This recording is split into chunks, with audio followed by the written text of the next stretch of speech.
At kung ang sino man ay hindi nasumpungang nakasulat sa aklat ng buhay, ay ibinulid sa dagat-dagatang apoy. Ayan.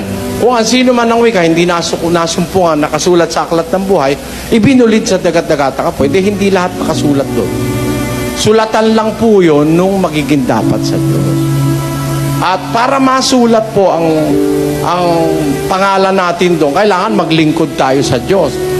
Doon sa Filipos. Magandang gabi po, Brother Eli. May nasusulat po sa Biblia na hindi pa po pinanganganak ang tao ay nakasulat na sa sa banal na aklat. Hindi pa siya pinanganganak? Po. Wala po na. Yung aklat po ng buhay? Hindi po. Ang tao lang na nasa mundo ang nakasulat doon.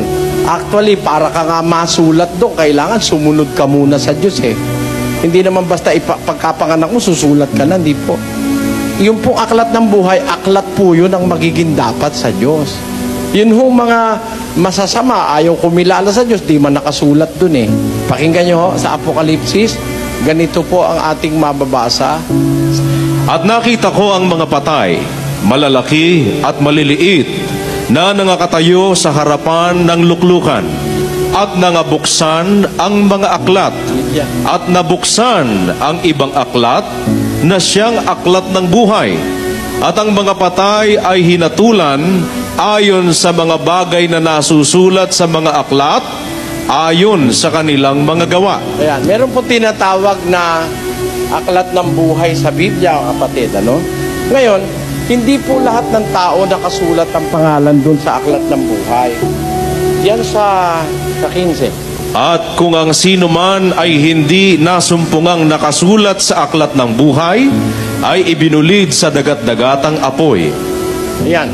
Kung ang sino man ng wika, hindi nasumpungan, nakasulat sa aklat ng buhay, ibinulid sa dagat-dagatang apoy, hindi lahat nakasulat doon. Sulatan lang po yun nung magiging dapat sa Diyos. At para masulat po ang pangalan natin doon, kailangan maglingkod tayo sa Diyos. Doon sa Filipos 4, pakilagay sa screen, versikulo 3.